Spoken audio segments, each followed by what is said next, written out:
it's your girl Bree. Welcome back to day 12 of 365 days of vlogging. Today I'm going to be doing my vlog as an ASMR video.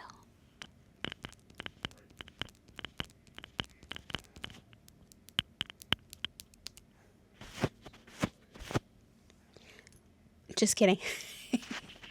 It's your girl Bree. Thank you so much for coming back. Welcome to day 12 of 365 days of vlogging. I'm going to put my mic back where it's supposed to be. I just wanted to try something different with my intro, and actually I make fun, but I'm one of those people who didn't understand ASMR videos.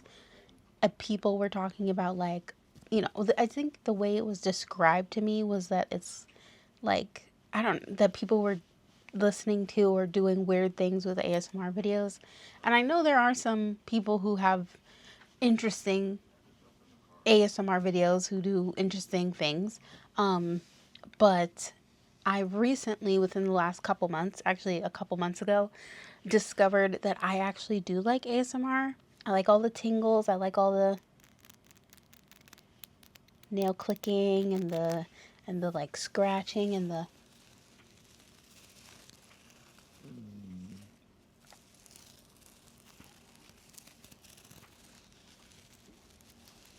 hair noise and all that stuff. I realized a couple months ago when my fiance went on a work trip, it's hard. He and I have been together, it's going to be 12 years in March. And so when we're apart from each other, it's hard for me to sleep. So I have to put the TV on and have some kind of noise. And I couldn't sleep even, he was away for a week. No, it was actually, no, he was away for 2 weeks. I lied. So it was really hard for me to sleep. And I got into kind of a weird YouTube loop of ASMR videos. And I don't even know the first one that popped up. But after I realized that the first one that popped up kind of helped me calm down and kind of shut my mind off and fall asleep and relax, I started just watching them. So the ones that I watch the most right now are ASMR Aura. She's hilarious. Her videos, just characters, different themes, and all this stuff. So her I watch all the time. There's these sisters called, well, they both have their own individual ASMR channels, and then they have one together, and the one they have together is called Sister ASMR. There's a lot of other ones. There's this one from this lady who, oh, I can't remember her name. They all have ASMR somehow in their title, obviously, but she does specifically like natural hair and like braids. So she just like will oil the scalp and like run her fingers through the braids, and it's like, oh, so relaxing. I love it. Anyway, so that's why I did my intro like that. I'm so sorry if ASMR creeps you out. Maybe I should put a time code in the beginning of the video so you can skip to this part of the video where it's not ASMR. But yeah, so I decided to start the video. Sorry, I guess I'm still doing ASMR because I have an itch. I decided to start the video like that today because I thought it was funny. Today is another day where I don't know what to talk about. I did work. It was a Monday. Happy Monday. I'm filming this vlog actually later than I've filmed previously. It's like almost 9 o'clock at this point. I just really didn't have anything to talk about today. So I guess that's why I started the vlog talking about ASMR. I didn't read any books. I had another day where like I just really was in a funk. I didn't want to do any of my hobbies that normally like quiet my mind, calm me down, or like help me through. I did actually start a crochet project when I finally told myself like, hey, I need to do something. Like my brain is bothering me. I need to help myself out. So I did start a crochet project. You can't tell just from what it is, but I'm actually going to make a beanie with this. So I have this yarn. It's a 5-weight yarn. If you're into crochet or knitting or anything, you know about weights of yarn, but it's a very like velvety, color changing yarn. And I'm making a beanie for my mom who has she doesn't like hats, or she can't wear certain hats depending on the yarn. Sometimes it's like scratchy or whatever. So I'm making her a hat. I made her a hat actually for Christmas. I made her a beret that matches her coat, and it's really cute. I've never made a beret before. But actually I can show you. Hold on. Okay, I'm back. This is the beret I made for her. So it's red or like a maroon burgundy color, and then the part that like folds over, as you can see, is like also the same color, but it also has white in it. So I made it as the first time I ever made a beret. It turned out really cute, I think. I could put it on. It's really big, and I did that intentionally because I wanted her to be able to wear it in lots of different styles. So like she could wear it back, or she could flop it and do it like, anyway. So I made her this, but unfortunately the yarn is an acrylic yarn, and it was kind of itchy on her head. That's what she said. So I'm making her a beanie now to replace that hat. And I'm using this velvet yarn, like I said. And I've never used this particular pattern before, but it's a lot of, if you crochet, then you know, it's a lot of half double crochets. It's a lot of half double crochets in the back loop only. I got this pattern from a person that I follow on Instagram and also YouTube named Crafty Mama Mur, I think is her name. I'll link her in the description. I'm not going to share the pattern because that's like a paid pattern, and she obviously should get the profit from her pattern. So I'm doing this hat, and actually I keep track. I should do 38 rows. I think it depends. I measured my mom's head, so but I'm using my very nice like ADHD kind of style row counter. So it goes from 1 to 100, and then on the other side obviously it goes from 101 to 200, and every time I get done or about to start a row, I pop the next one so I know where I am, so I don't lose track.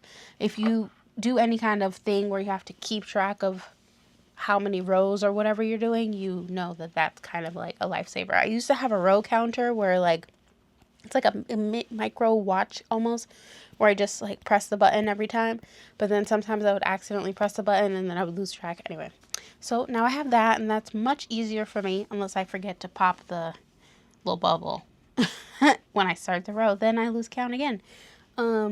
So that's what I'm working on tonight. I also need to read. I still haven't read my advanced reader copybook, so I really need to do that tonight. I'm gonna buckle down and try to do it.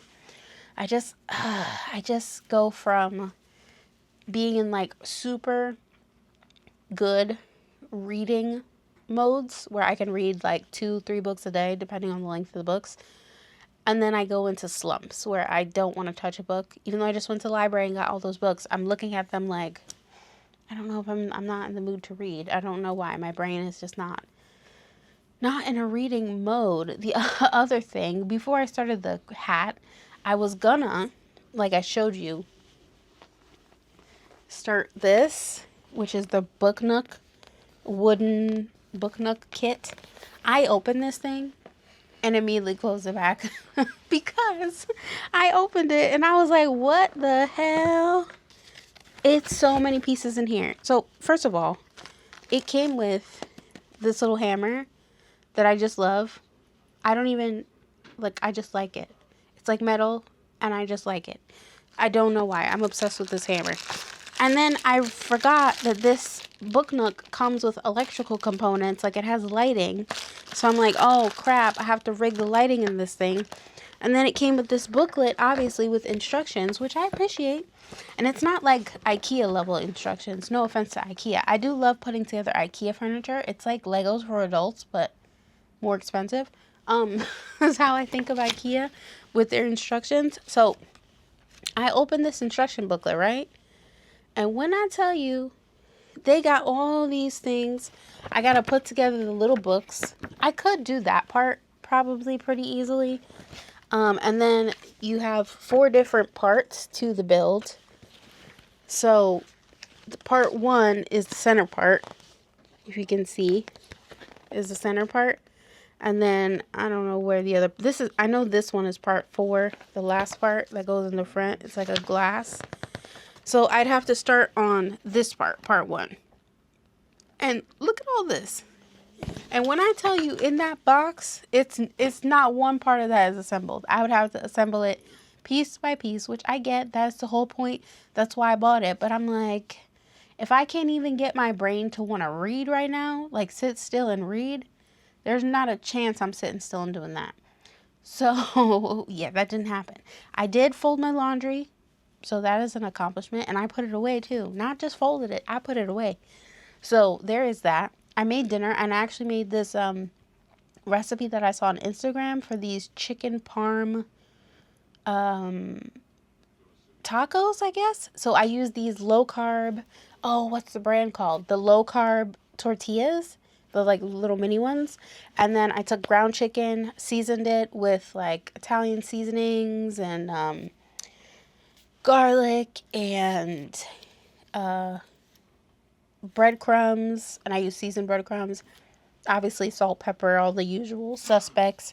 And then I had to put an egg and freshly grated Parmesan. And then mix that all together.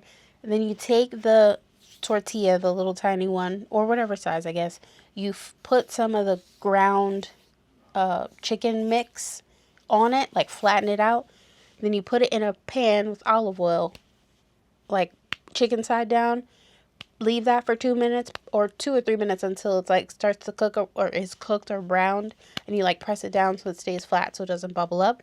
Then you flip it. And when you flip it, you season it a little more. You put some tomato sauce. You can make, they have in the recipe, you can make your own tomato sauce. Or if you don't have time and you just want a quick jarred tomato sauce, whichever your preferred one is, spread a thin layer. Then you take fresh mozzarella, or any mozzarella, I guess, but like the chunk. Cut a slice, you put it on top of the sauce, and then you put some water, a little bit, like a tablespoon, in the pan, and you put a cover on it so it gets steam, which melts the cheese. Then you take it out, you put more freshly grated Parmesan, and you put arugula on top, and you can juice like a little bit of a lemon on it, or put some olive oil spritz or whatever you want. And you fold it up like a taco. It was delicious. I had, because you can make, because I use the little mini ones, you can make 4 in the pan at a time. I only had 2. My fiance had a lot more than 2. I'm not gonna say how many he ate, but he ate a lot. I thought it was really good. But yeah, I've never really been a fan of using like ground chicken, but I would definitely make that again. And because that particular one was a Parmesan, like chicken parm, you could take that same recipe and do something else. Like if you use taco seasoning, you could do that with maybe like the same kind of like shredded taco cheese or whatever and do it that way. So I think it was really good. And I will definitely be making that again. And it was super quick. It didn't take long at all. So that's definitely going to be one of my quick meals. And they're very packable, so I feel like you could also make that and then heat it if you wanted it to be crispy in an air fryer, so you didn't have all the oil and stuff. So I think that's definitely going to be something that I repeat. But that's basically all I did today. I worked, put my laundry away, cooked, started to crochet, looked at that DIY book Nook kit and said nah, and that was it. And that was it. I think that's all I got for today. I managed to somehow ramble, even though I had nothing to talk about, for about 15 minutes. So I'm going to stop it here. Thank you so much for watching. I hope you enjoyed. I hope you had a great Monday, and I will see you tomorrow. Bye.